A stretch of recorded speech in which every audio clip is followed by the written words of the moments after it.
प्रिय विद्यार्थियों, सांख्यिकी में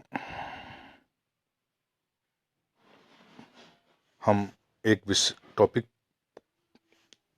पर चर्चा करेंगे, selection of class intervals for mapping, यानी कि आंकड़ों को मानचित्र पर किस प्रकार से दर्शाया जाए और दर्शाने की क्या तकनीकी या क्या विधि होनी चाहिए, इस विषय पर हम आपसे बात करेंगे। आंकड़ों को मानचित्र में दर्शाने से वह आकर्षक लगते हैं, परंतु कभी कभी आंकड़ों की संख्या अधिक होती है तो उन्हें मानचित्र में दर्शाने के लिए उन्हें वर्ग अंतरालों में विभाजित कर देते हैं, यानी कि इसको क्लास इंटरवल हम लोग बनाते हैं।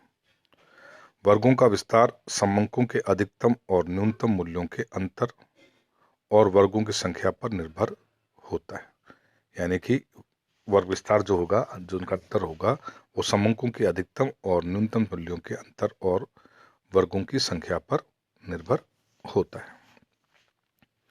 मानचित्रण के लिए वर्ग अंतराल बनाते समय पहले निम्न बातों पर विचार किया जाना चाहिए।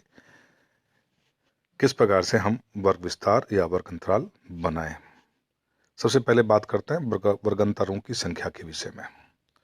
सर्वप्रथम यह निश्चित करना आवश्यक है कि प्रस्तुत समंकों को कितने वर्गांतरों में बांटा जाए। ये हम एक इस प्रकार से डिजाइन करें या समझ लें कि हमें कितने उनका वर्ग विस्तार करना चाहिए, वर्गांतर करना चाहिए।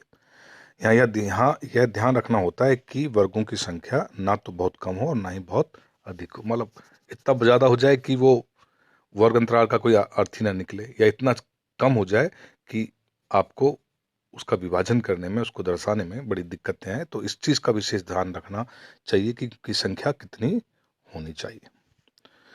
दूसरा, वर्ग विस्तार। हमें यह भी निश्चित करना होता है कि वर्गों के बीच का विस्तार कितना हो। यह अधिकतम और न्यूनतम मूल्य के बीच विस्तार पर निर्भर करता है। वर्ग विस्तार निम्न सूत्र से हम ज्ञात करते हैं: अधिकतम मूल्य माइनस न्यूनतम मूल्य बटे वर्गों की संख्या।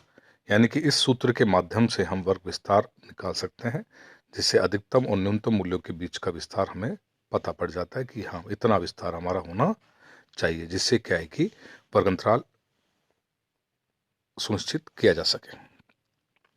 तीसरी बात करते हैं कि वर्ग सीमाओं का निर्धारण। वर्गांतरालों को निचली और ऊपरी सीमाएं स्पष्ट हों और यथासंभव पूर्णांकों के रूप में होनी चाहिए।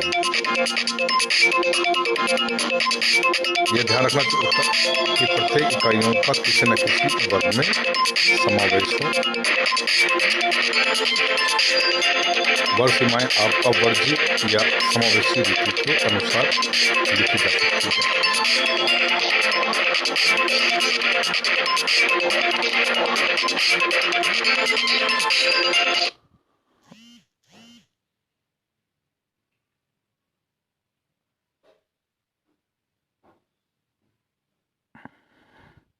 वर्गांतरों की निचली और ऊपरी सीमाएं स्पष्ट और यथासंभव हो पूर्णांकों के रूप में होनी चाहिए। यह ध्यान रखना चाहिए होता है कि प्रत्येक इकाई न किसी वर्ग में समावेश हो। वर्ग सीमाएं अवर्जी या समावेशी रीति के अनुसार लिखी जा सकती है। आवर्तियों का विन्यास। मानचित्र में दूसरे अग्र पर आवर्तियां लिखी होती हैं, अतः वर्गांतरों में बांटने के बाद उनकी